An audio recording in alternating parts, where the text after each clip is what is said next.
أعوذ بالله من الشيطان الرجيم.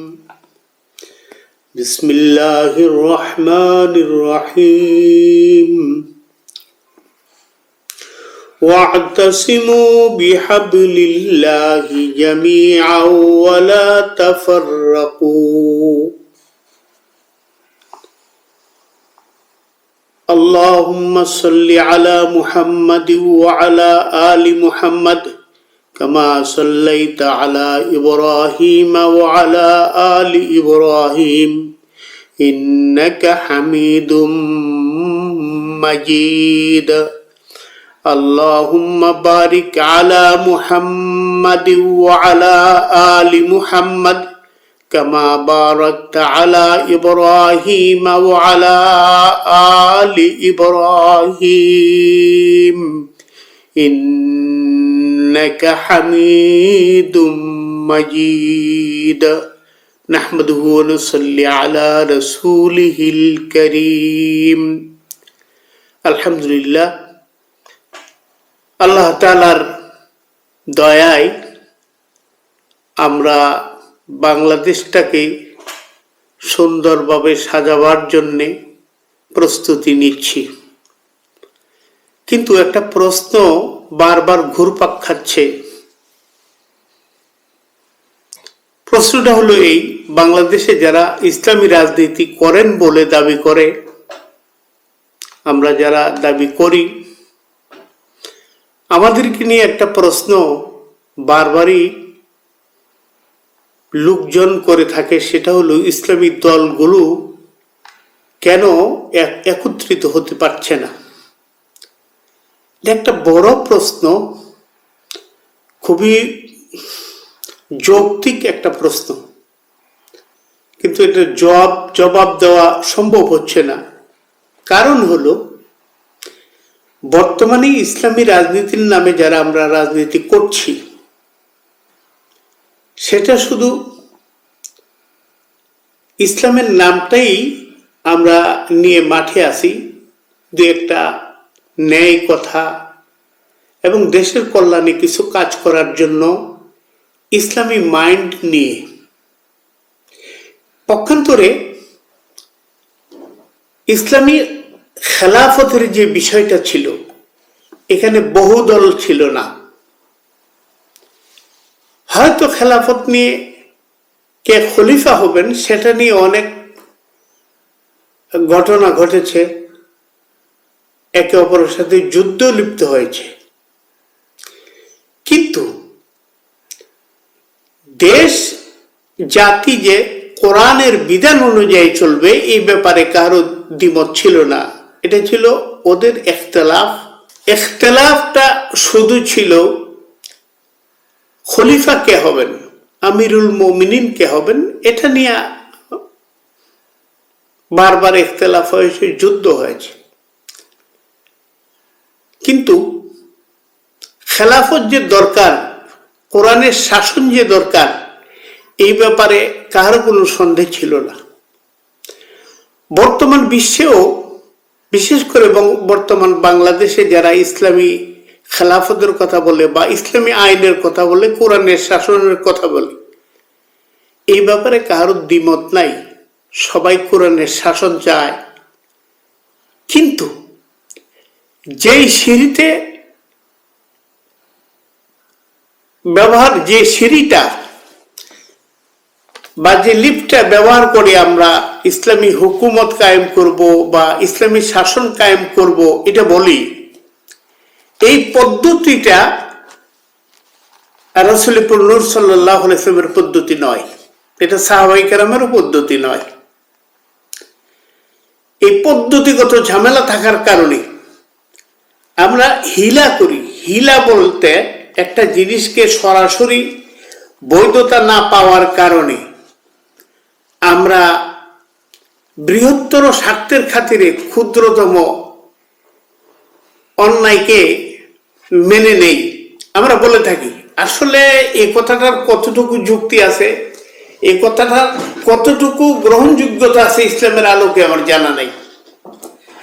আমরা যারাই যেখানে ইসলামী হুকুমতের কথা বলতেছি, বাংলাদেশে ইসলামী গণতান্ত্রিক পদ্ধতিতে ভোট দিয়ে বা ভোট পেয়ে এমপি হয়ে রাষ্ট্রে ইসলামী হুকুমত কায়েম করব, এটা কোনো কালেই সম্ভব না। এই পদ্ধতিগত ত্রুটি। ইসলাম কায়েম করতে হলে ইসলামী পদ্ধতিতেই ইসলাম কায়েম করতে হবে। আরেকটা কথা ভালো রকম জানা উচিত, আল্লাহ রাব্বুল আলামিন অসংখ্য নবী পাঠিয়েছেন। অনেকে 1,02,24,000 পয়গম্বর এগুলি বলে থাকেন, এগুলি আসলে সঠিক না, এই হিসাবটা সঠিক না। আল্লাহ বলছেন লিকুল্লি কাউমিন হাদ, প্রত্যেকটা গোত্রের জন্য আমি নবী পাঠিয়েছি। এখন আদম থেকে নিয়ে আজ পর্যন্ত কত গোত্র যে পৃথিবীতে আছে তার কোনো হিসাব নেই। সুতরাং নবীর সংখ্যাটাও ক্লিয়ার বলা যাচ্ছে না, কিন্তু এটুকুন জানা যায় আম্বিয়া আলাইহিমুস সালামের মধ্যে সবাই কিন্তু ইসলামী হুকুমত কায়েম করতে যায় নাই। তাদের কাম ছিল দাওয়াত ইলাল্লাহ, আল্লাহর দিকে মানুষকে ডাকা। কয়েকজন ব্যতিক্রম আছে, যেমন দাউদ আলাইহিস সালাম, সুলাইমান আলাইহিস সালাম। ওনারা রাষ্ট্র ব্যবস্থার প্রধান ছিলেন, রাষ্ট্র পরিচালনা করেছেন, বাদশাহ ছিলেন। ওটা বলা যায় মুহাম্মদুর রাসূলুল্লাহ সাল্লাল্লাহু আলাইহি ওয়াসাল্লাম রাজ কায়েম করেছিলেন, কিন্তু ওনার পদ্ধতিটা মক্কায় বসে ভোটের মাধ্যমে রাজনীতি হয়নি, নির্ণয় হয়নি যে তিনি আমিরুল মুমিনিন হবেন, তিনি রাষ্ট্রপ্রধান হবেন। ভোটের মাঝে এই সিস্টেমের রাষ্ট্র ব্যবস্থার রাষ্ট্রপ্রধান বানাবার জন্য আল্লাহর রাসূলকে প্রস্তাব দেওয়া হয়েছিল মক্কাতে। তুমি কি রাজত্ব চাও, প্রেসিডেন্ট হতে চাও, আমাদের সবার নেতা হতে চাও, আমরা নেতা বানিয়ে দিচ্ছি, কিন্তু তুমি ওই দাওয়াতটা বন্ধ করে দাও, লা ইলাহা ইল্লাল্লাহু মুহাম্মাদুর রাসূলুল্লাহ ওয়া আশহাদু আল্লা ইলাহা ইল্লাল্লাহু ওয়াহদাহু লা শারীকা লাহু ওয়া আশহাদু আন্না মুহাম্মাদান আবদুহু ওয়া রাসূলুহু। কেননা এই কলমাটার মধ্যে তাদের এই কলমাটা পড়ার সাথে সাথে তারা 360 দেবদেবী এবং অসংখ্য পূজার আস্তানাগুলির অস্তিত্ব আর ধরে রাখা সম্ভব না। এই জন্য তারা বলছেন যে তুমি রাষ্ট্র ক্ষমতা চাও, সুন্দরী নারী চাও, বড় ধনী হতে চাও, চাইলে ওটা আমরা দিয়ে দিচ্ছি, তুমি নিয়ে নাও। কিন্তু নবীর উত্তরটা কি ছিল? নবীর উত্তর ছিল যে আমার মিশনই হলো এটা, যে আল্লাহ ছাড়া আর পৃথিবীতে কোনো মাবুদ নাই, উপাস্য নাই। এই কথা প্রতিষ্ঠা করার জন্য আমি এসেছি, এবং সমস্ত তাগুত, সমস্ত মানে মূর্তি যেগুলিকে আমরা পূজা করি, সমস্ত পূজার আড্ডাখানা ভাঙার জন্য আমি এসেছি। যাই হোক, আল্লাহ যে বলেছে আনাকিমুদ্দিন, দিন প্রতিষ্ঠা করো, এই কথার অর্থ গদি দখল করা নয়। গদি পাইলে দিন প্রতিষ্ঠা হয় না। গদি দখল করার যদি হতো, এই লক্ষ হাজার হাজার পয়গম্বরের অবস্থা কি হবে? তারা তো গদি দখল করে নাই। মুসা আলাইহিস সালাম গদি দখল করে নাই, বরং উনি মাজলুম ছিলেন, ফেরাউন জালেম ছিল। ঈসা আলাইহিস সালাম তিনি মাজলুম ছিলেন, ইহুদিরা জালেম ছিল। তারপরে ইব্রাহিম আলাইহিস সালাম তিনি মাজলুম ছিলেন, নমরুদ জালেম ছিল। এইভাবে আপনি অসংখ্য নবী, জাকারিয়া আলাইহিস সালাম, ইয়াহইয়া আলাইহিস সালাম, প্রত্যেক যাদের নাম আমরা জানি, প্রত্যেকের জীবনে অনেক পরীক্ষা দিতে হয়েছে, অনেক জুলুম সহ্য করতে হয়েছে, কিন্তু তারা তো বলে নেই ক্ষমতাটা আমাকে দিয়ে দাও। তারা বলেছে দিন প্রতিষ্ঠা করো, আল্লাহ ছাড়া আর কোনো উপাস্য নাই। এটা শুধু মেনে চলো। তা এইখানে আনাকিমুদ্দিনের তফসিরে যা লেখা হয়েছে, বিশেষ করে গ্রহণযোগ্য যে তফসির ইবনে কাসির সহ আরো যতগুলি গ্রহণযোগ্য তফসির আছে, সেখানে বলা হয়েছে এক মানে লক্ষাধিক পয়গম্বরের যে আকীদা ছিল, মিশন ছিল, সেটা প্রতিষ্ঠা করা। সেটা কি? সেটা আল্লাহ ছাড়া আর কোনো ইলাহ নাই, এই কথার বিশ্বাস করা এবং সমস্ত জুলুম এবং অত্যাচার থেকে মানুষকে হেফাজত করা। এটা ছিল মাজলুমের পক্ষে দাঁড়ানো, এই সমস্ত নবীদের কাজ ছিল মাজলুমকে, জালেমকে চিনিয়ে দেওয়া আর মাজলুমের পক্ষে থাকা। তো যাই হোক, আমি ওইদিকে যাচ্ছি না, আমি সংক্ষেপে যে কথাটা বলতে চাচ্ছি, এখনো সারা বাংলাদেশের দিনের ব্যাপারে ঐক্য, দিনের ব্যাপারে ঐক্যের কথা, ঐক্যের কোনো অভাব নাই। সমস্যা হলো আমরা যে হিলা করলাম, হাত ঘুরাইয়া খেলাম, এই কারণে ঐক্য হচ্ছে না। কারণ আমরা সবাই জানি যে আলেম ওলামারা সবাই জানে যে এইখানে যে নির্বাচন হচ্ছে এটা প্রকৃতপক্ষে ইসলামী হুকুমতের নির্বাচন না, ইসলামী হুকুমতের স্টাইলও এটা না, ইসলামী হুকুমতের ভোটারের যে গুণ লাগে এই গুণও আমাদের মধ্যে নাই, অনেকের মধ্যে নাই। তো আমরা হিলা কইরা যে বিভিন্ন দলের সাথে উপদলের সাথে মিলছি, একে আরেকজনকে গালি দিচ্ছি, এটা আসলে ইসলাম মুসলমান হওয়ার কারণে গালি নয়, গালি হইল দুনিয়ার স্বার্থ নিয়ে গালিগুলি চলছে। সে আগে চলে যাচ্ছে, এগুলি জেলাসি। সে গণতান্ত্রিক পদ্ধতি আগায় গেছে, আমি পারলাম না, সে আলেম না আমি আলেম, এই যে একটা অহংবোধ, অহংকার, এগুলির কারণে একে অপরের বিরুদ্ধে লাগছে। কারো যদি কোনো ত্রুটি পায় তাকে সুন্দরভাবে শুধরায় দেওয়ার সুযোগ আছে, কিন্তু তা না করে আমরা কি করি, আমরা তাদেরকে বিশ্রী শব্দ দিয়ে তাদেরকে সমালোচনা করি। এই সমালোচনাগুলি আর কেউ এই সমালোচনা করে যে ওলামাই কেরামের ভক্ত যারা, এই রকমের কিছু লোক আছে যারা সমালোচনা করে, বুঝেও না শুনেও না, একজন একজনের সমালোচনা করে, একজন একজনকে মুনাফিক ডাকছে। মুনাফিক কি করলো? যে সমস্ত কারণে বিরোধ সৃষ্টি হচ্ছে, প্রত্যেকটার তো একটা যুক্তি আছে, তার হাতে তো একটা যুক্তি থাকতে পারে। আমি তাকে মুনাফিক রাখি কিভাবে? আবার কাফেরও ডাকা হচ্ছে, আবার বলা হচ্ছে এখানে বুট দিলে জান্নাত পাবা, লা হাওলা ওয়ালা কুওয়াতা ইল্লা বিল্লাহ। এই বুট, বর্তমান প্রচলিত বুটের সাথে জান্নাতের কি সম্পর্ক? হ্যাঁ, আমি মনে করি যে আমি যদি বুটটা দেই, এই বুটটা একজন ধার্মিক ব্যক্তি পাবে, যে ধার্মিক ব্যক্তি জীবনে অধর্মের কাজ করে নাই, জীবনে কারো ধোঁকা দেয় নাই, জীবনে মিথ্যা বলে নাই, জীবনে গীবত করে নাই, এমন একটা প্রেসিডেন্সিয়াল যদি রাষ্ট্র হতো, এমন একটা রাষ্ট্র হতো, আর এমন একটা ব্যক্তি দাঁড়াইতো যেই ব্যক্তি আসলেই গেলে অন্তত জুলুম করবে না, ইনসাফ কায়েম করবে। কোরআনের কথা বলছি না এখানে, যেগুলিরে মানুষ কি বলে, জুলুম বলে, দুনিয়ার দৃষ্টিতে জুলুম, সমাজের দৃষ্টিতে জুলুম, পরিবারের দৃষ্টিতে জুলুম, তারপরে রাষ্ট্রীয় দৃষ্টিতে জুলুম, কোরআনের দৃষ্টিতে জুলুম, এই সমস্ত জুলুম হবে না এমন একটা নেতা যদি পাওয়া যায়, আর তাকে ভোট না দিয়া যদি অন্যরা ভোট দেয়, অন্য কাউকে সমর্থন করে, একটা মদকুর, গাঁজাকুর, এরপরে আপনি কি বলে সুদকুর, ঘুষকুর, জালেম ব্যক্তির যদি কেউ ভোট দেয়, তাইলে আপনি অন্তত এটা বলতে পারেন যে এটা একটা বেঈমানি কাজ হলো, ইমানদারকে ভোট না দিয়ে বেঈমানকে দিলাম। কিন্তু বর্তমানে আপনি যাকে ভোট দিচ্ছেন ওদের মধ্যে এই রকম যোগ্যতা সম্পন্ন কোনো প্রধানমন্ত্রী আসবে কিনা সেটা আপনি কিভাবে জানেন? প্রধানমন্ত্রীটা কে হবে?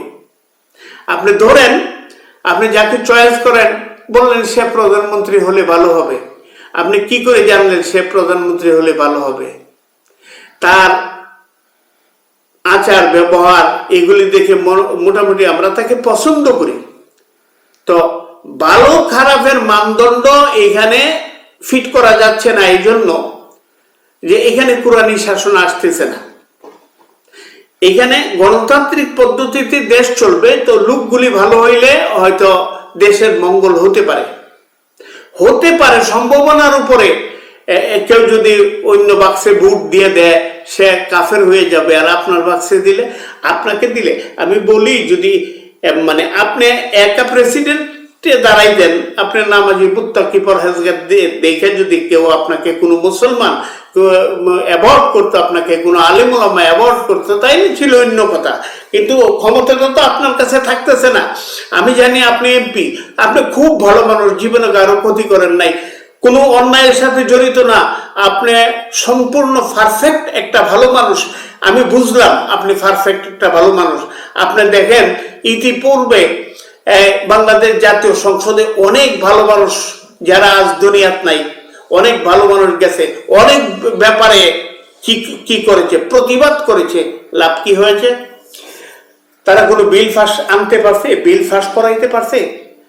দেখেন, মুসলমানের সবচেয়ে বড় সম্পদ হলো ইমান, আর ইমানটা প্রতিষ্ঠার জন্য সবচেয়ে বড় সম্পদ হলো আল্লাহ রসুল মুহাম্মদুর রাসূলুল্লাহ সাল্লাল্লাহু আলাইহি ওয়াসাল্লাম। মুহাম্মদ সাল্লাল্লাহু আলাইহি ওয়াসাল্লামের বিশ্বাস কারোর মধ্যে না থাকলে তার ইমান কোনোদিন আসতে পারে না। মুহাম্মদ সাল্লাল্লাহু আলাইহি ওয়াসাল্লামের প্রতি নিজের জীবন থেকে ভালোবাসা বেশি না থাকলে সে পূর্ণাঙ্গ মুমিন হতে পারে না, প্রশ্নই আসে না। এই আল্লাহর রাসূলকে নিয়ে যারা কি করে, ব্যঙ্গ করে, বিভিন্ন কটূক্তি করে, এই মর্মে একটা বিল যদি আসতো আর বিলটা পাস নাও হতো, তাইলে আমি বুঝতাম যে নেককার কিছু মানুষকে সংসদে পাঠাইলে লাভ হয়। তারা বিল নিয়ে তো চেঁচামেচি করে, চিল্লাচিল্লি করে, হইল বা না হইল সেটা অন্য কথা। আর সাই মিন্না ওয়াল ইকমা মিনাল্লাহ, চেষ্টা আমরা করি আর এই চেষ্টাটাকে কার্যকারী করে আল্লাহ। তো এখন ধরুন সবচেয়ে ভালো একটা মানুষ সংসদে গেল, সে অনেক কিছু বলল, কিন্তু গণতান্ত্রিক পদ্ধতিতে আপনি জানেন এখানে ম্যান্ডেট যার বেশি থাকে, মনে করেন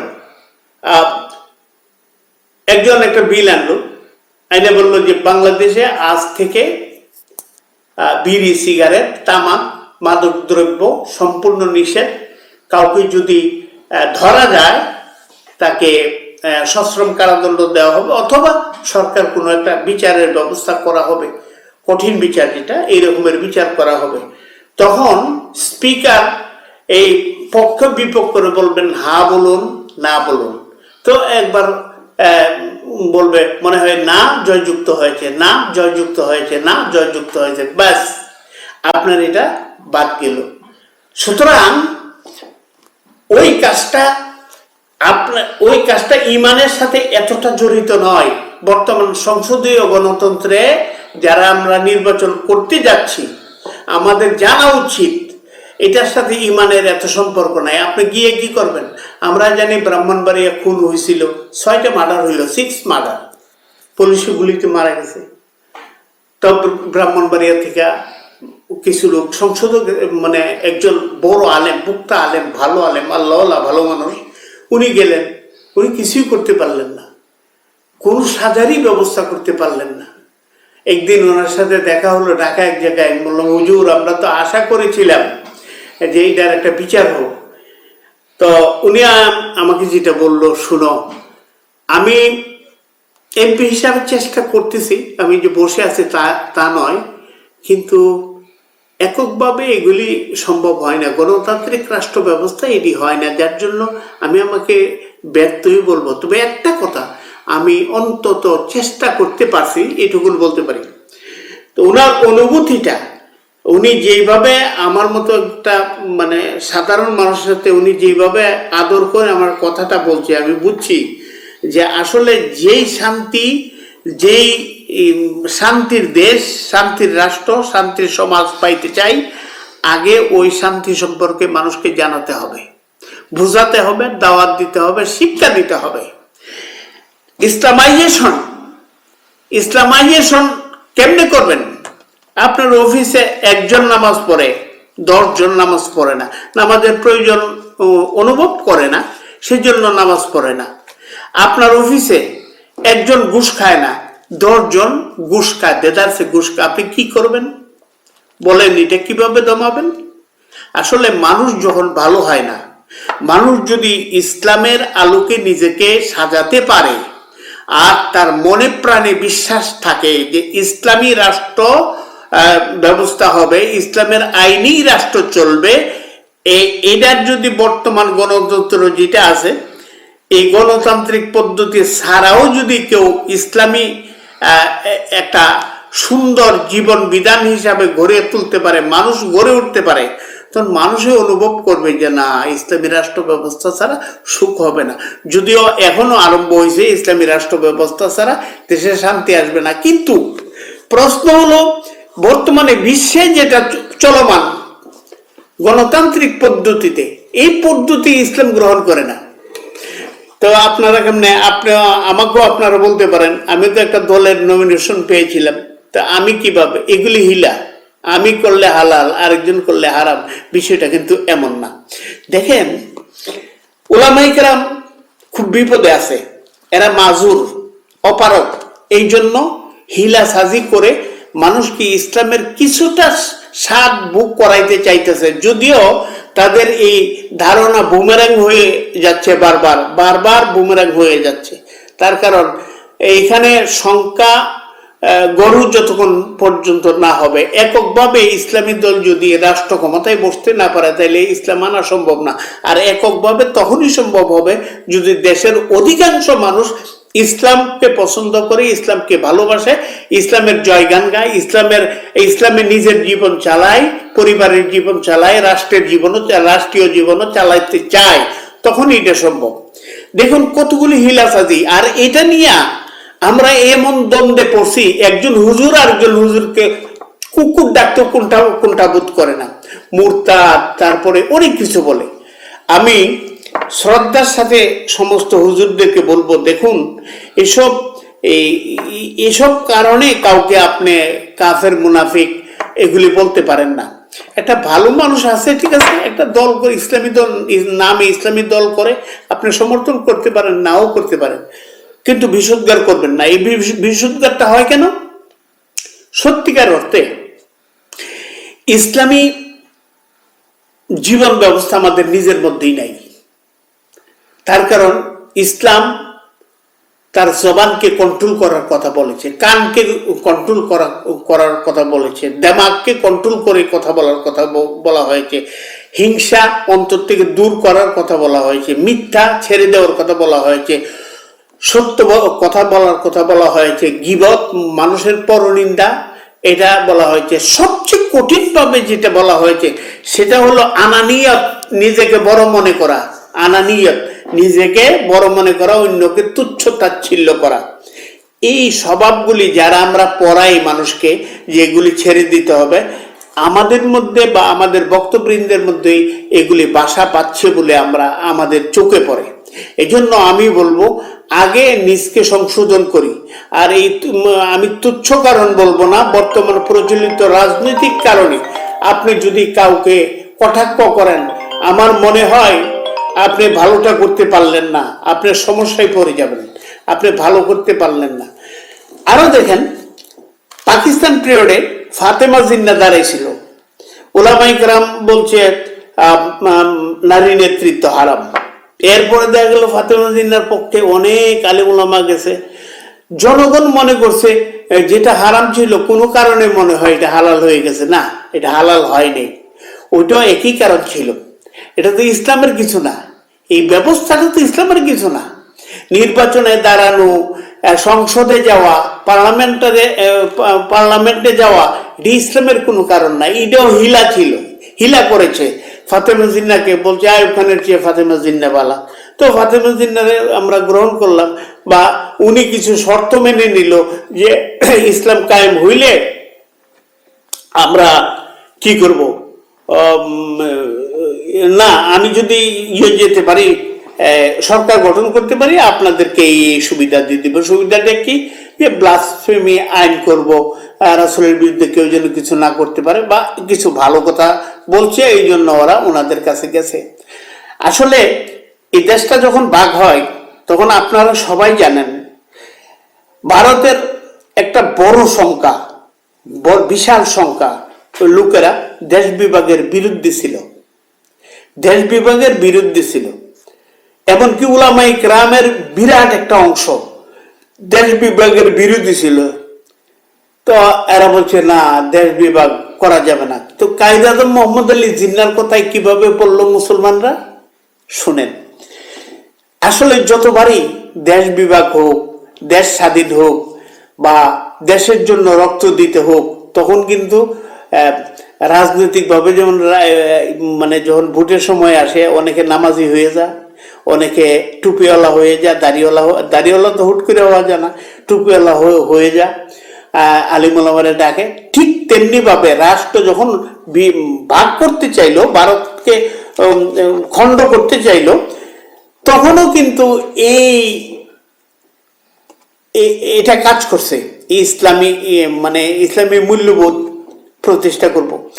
কায়েদ আজম মোহাম্মদ আলী জিন্নাহকে কিছু মুসলিম স্কলাররা বলছিল যে আচ্ছা দেখুন, দেশ এখান থেকে আমরা আলাদা হলাম, আলাদা হলে শাসন ব্যবস্থা কি হবে? কায়েদ আজম মোহাম্মদ আলী বলছিলেন শাসন ব্যবস্থা কোরআন, ফাইন। হুজুররা পাগল হয়ে গেল, হ্যাঁ না ঠিক আছে, তাহলে আসি আপনার সাথে, দেশ বিভাগ হোক। বিভাগ হইল। এরপরে মুফতি মাহমুদ রহমতুল্লাহ অথবা একজন মুফতি সাহেব, আমি স্মরণ নাই এই মুহূর্তে, উনি বললেন आप तो पहले ही बताया था कि अगर हम अलहदा हो जाइए, पाकिस्तान बन जाइए, तो उसका निजाम कुरानी निजाम चलेगा, तो आप कुरानी निजाम कायम कीजिए। যে আপনি তো প্রথম বলেছিলেন দেশ বিভাগ হলে আপনি কোরআনী নিজাম কায়েম করবেন, এখন তো দেশ বিভাগ হয়েছে, কোরআনী নিজাম কায়েম করেন। তিনি বলছেন মৌলভিও, এই হুজুরের গলারা শুনুন, ইয়ে তো সিয়াসি ট্যাকটিক্স থা, এটা তো রাজনৈতিক একটা কি ছিল, কি বলবো, ট্যাকটিক্স ছিল। এই হলো অবস্থা। তো ফাতেমা জিন্নাহরে গ্রহণ করলো, করে বললো যে ঠিক আছে, আমরা ফাতেমা জিন্নাহর পক্ষে। একটা গ্রুপ চলে গেল। তখনও মানুষও বলছে নারী নেতৃত্ব কি হালাল? কিন্তু এরা তখন কোনো উত্তর দিতে পারে নাই। আমাদের দেশে বেশ দীর্ঘ সময় এ দেশটাকে নারীরা শাসন করেছে। নারী প্রধানমন্ত্রী বেশ লম্বা একটা টাইম গিয়েছে। আপনি যদি ইসলামের আলোকে দেখেন, স্বচ্ছ ইসলামের আলোকে দেখেন, তাইলে নারী নেতৃত্ব হালাল বলার ক্ষমতা কারো নাই। এখন নারী নেতৃত্ব তখন হালাল বলবেন যদি এই দেশটা ইসলামী খেলাফত কায়েম হয়, আর নারী যদি খলিফা হয় তখন হালাল বলবেন বা হারাম বলবেন। এই দেশটা তো গণতান্ত্রিক রাষ্ট্র ব্যবস্থা, এখানে নারী নেতৃত্ব হালাল বলার তো সুযোগ নাই, হারাম বললে তো আপনার কোনো লাভ হচ্ছে না, সে তো খলিফা হচ্ছে না। অতএব কারণে উলামা ইকরাম নারী নেতৃত্বের সাথেও একটা সদ্ভাব, ভালো ভাব রাখছে।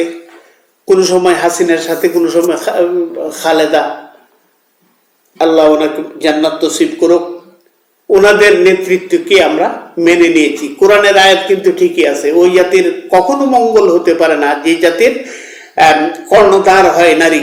ওই আয়াত কিন্তু ঠিক আছে, আপনি ব্যাখ্যা যেভাবেই করেন করবেন। আরেক জায়গায় আছে আর রিজালু কাওয়ামুনা আলা নিসা, নারীদের উপরে আল্লাহ রাব্বুল আলামিন পুরুষকে নেতৃত্ব দেওয়ার জন্য অধিকার দিয়েছে। কিন্তু এই নারী নেতৃত্ব চলেছে, এসব কিছু চলার পরেও কি করে আপনি আশা করেন যে হুজুররা বা ইসলামী দল সংসদে গেলে কোরআন কায়েম হবে? আপনি বলেন, আপনি ফাঁস করেই গেলেন, ফাঁস করেই কি করলেন, শাসনতন্ত্র নতুন ভাবে রচনা করলেন। আপনি জানেন আশপাশ আছে, সারা পৃথিবী ওয়ার্ল্ড আছে, তাদেরও তো অনেকটা সমর্থন আপনার প্রয়োজন হবে। আপনি ইচ্ছা করলে যা খুশি তা করতে পারবেন না। তো সব মিলে আমি এই কথা বলতে চাই, এখন যে দ্বিধা বিভক্ত হচ্ছে, এটা খেলাফতের কারণে বা ইসলামী হুকুমতের কারণে, ইসলামী হুকুমতকে ভালোবাসে বা বাসে না, এই কারণে বিভিন্ন দল উপদল হচ্ছে, এটা ঠিক নয়। এইখানে বিভিন্ন দল উপদল হচ্ছে এই জন্য যে এরা চাচ্ছে আমরা যাব, আমরা সংখ্যা বেশি যাব, সংসদে কথা বলবো। আমার বুঝে আসে না, আপনি যদি কাজের কাজ নাই করতে পারেন তাহলে সমালোচনা কেন করেন? এগুলি করা থেকে বিরত থাকেন। আর আমি ক্ষুদ্র মানুষ, ক্ষুদ্র কথাটি বলি, এমনও যদি গণতান্ত্রিক পদ্ধতিতেও যদি কোনোখানে নির্বাচন হয়, আপনি ওই লোকটাকেই বাছাই করবেন যে এই লোকটা সৎ এবং ভালো। কিন্তু বাছাই করার পরে যার হাতে মেন ক্ষমতাটা যাবে, ওই মানুষটা ভালো কি মন্দ সেটা এখন থেকে আপনি নির্ণয় করতে পারতেছেন না। কেননা এখানে প্রধানমন্ত্রী কে হবে আপনি জানেন না। এটা দলের প্রধান হইলে যে প্রধানমন্ত্রী হবে এমনটাও না বিষয়টা। তো সুতরাং যাই হোক, আমি সমস্ত ওলামায়ে কেরাম এবং ছাত্র জনতা, ইউটিউবার ভাইদেরকে আমি বিনীতভাবে অনুরোধ করব, আপনারা বিষোদ্গার করবেন না, কোনো আলেমের বিরুদ্ধে বিষোদ্গার করবেন না, এমনকি কোনো প্রার্থীর বিরুদ্ধে অন্যায়ভাবে কোনো বিষোদ্গার করবেন না। ইদানিং আরেকটা প্রবণতা বাইরেছে, মানুষের দোষ একবার মিথ্যা, সত্য না, আমরা পরে খবর নিয়ে দেখি গেলে সত্য না, এমুকের সাথে কট খাইছে, এমুকের সাথে কট খাইছে, পরে দেখবেন মিথ্যা, এগুলি জাল বানাওয়াট, মিথ্যা কথা। ভাই, মিথ্যা প্রচার করো কবিরা গুনাহ, অত্যন্ত বড় গুনাহ। যার বিরুদ্ধে মানহানি করলেন, ও যদি আপনাকে ক্ষমা না করে, আল্লাহ নিজেও ক্ষমা করবে না। সুতরাং এগুলোকে দূরে থাকে। আর দ্বিধা বিভক্তের কথা যেটা বললাম, কেন এক হতে পারে না, আসলে এক, সবাই একই আছে। আলেমুলামা যারা সত্যিকারের আলেমুলামা, কোরআন হাদিস বুঝে বা কোরআন হাদিস মেনে চলে, তাদের মধ্যে কোনো বিভেদ নাই, কোনো বিভেদ নাই। বিভেদ হলো বর্তমান প্রচলিত গণতান্ত্রিক রাষ্ট্র ব্যবস্থার সাংসদ হওয়ার জন্য এই বিভেদ থাকতে পারে, কোটার জন্য কে কতটা পাবে, এগুলি নিয়ে বিভেদ হতে পারে। আমি এই দল করি, আমি সেই দল করি। আপনি একটা কথা স্মরণ রাখেন, যদি খিলাফা কায়েম হয়, কোনো দল থাকবে না, সব এক দল হয়ে যাবে, যদি কোরআন মানে, হাদিস মানে। আল্লাহ রাব্বুল আলামিন আমাদেরকে সঠিকভাবে জীবন পরিচালনা করার তৌফিক দান করুক, এবং হানাহানি, বিষোদ্গার, মিথ্যা, তারপরে কলহ বিবাদ, খুন, গুম, তারপরে জুলুম, অত্যাচার, এগুলি থেকে আমাদেরকে হেফাজত করুক। আর সারা বাংলাদেশকে, আমি বাংলাদেশের জোয়ান ভাইদেরকে বলবো, কারো খুনের কারণ আপনি হবেন না, সাবধান। কোন খুনিকে আপনি প্রশ্রয় দিবেন না। কোন খুনির পক্ষে, যে একটা খুন করছে জানেন, এর পক্ষে কোনো সাফাই গাইবেন না, বলবেন না। এতে করে খুনের অংশ আপনিও পাবেন, আপনিও জাহান্নামীদের কাতারে শরীক হতে হবে। আপনি যখন জেনে যাবেন যে এই লোকটা সত্যি খুন করছে, তখন তার সাথে আর কোনো আপোষ করবেন না। কেন আল্লাহ রাব্বুল আলামিন এই খুনিদেরকে মাফ করে নেয়। দুনিয়াতে শাস্তি আছে, তওবা করলে যে মাফ করে দিবে এত সহজ না বিষয়টা।